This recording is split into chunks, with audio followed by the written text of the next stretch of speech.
qui a toute une étude sur ça. Cette grammaire, autre tapisserie de Pénélope, De Croo accepta d'en voir fixer des bribes 2 ou 3 fois.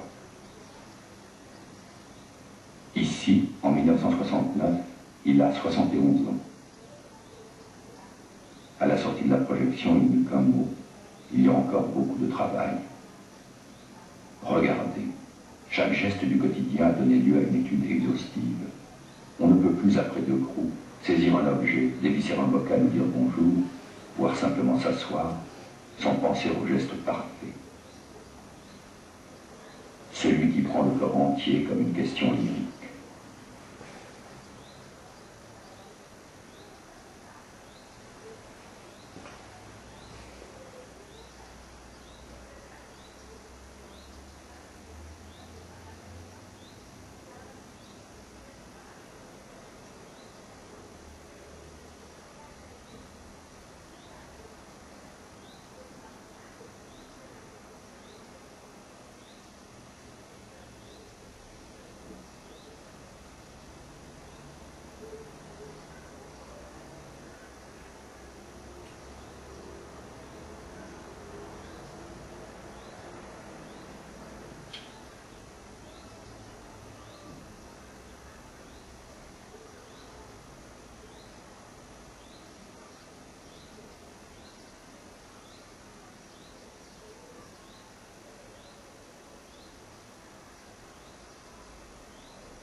Le mime qui ne parle pas du tout, c'est un genre.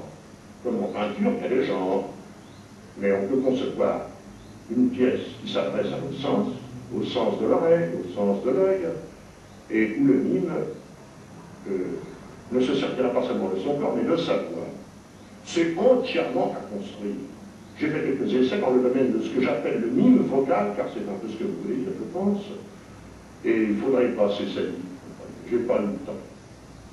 Cette évolution, je crois que c'est quelque chose que M. De Croo, par exemple, quand il était là comme assistant, lui-même, il était en train de créer, on peut dire, de faire des essais comme ça, vaguement.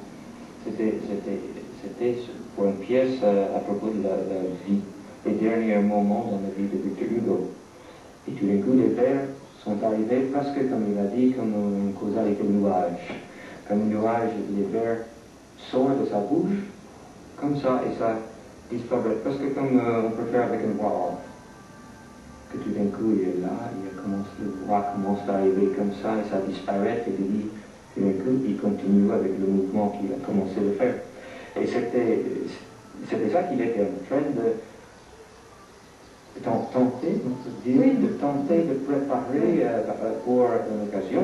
C'était au Piccolo Théâtre avec Giorgio Strada. Malheureusement, ça n'est jamais arrivé, mais c'était remarquable de voir que cet homme à 86 ans, il était toujours en train de penser en avant, en avant. Sa dernière création est le fauteuil de l'absent.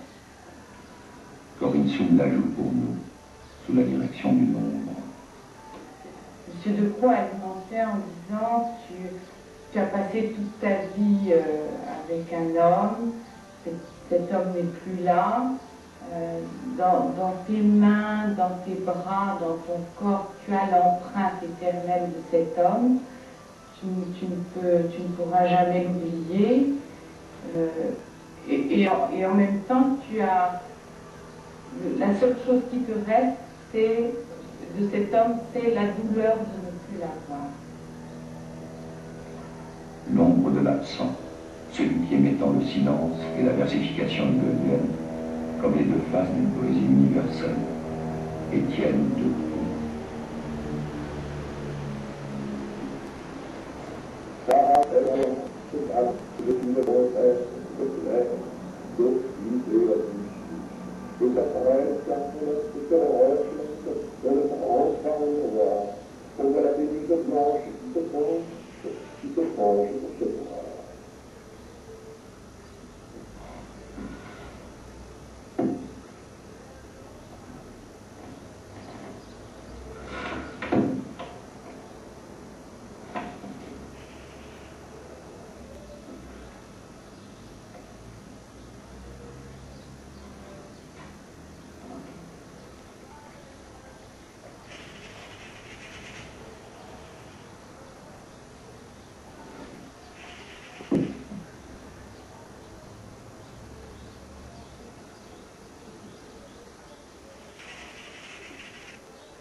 Je peux aller plus loin.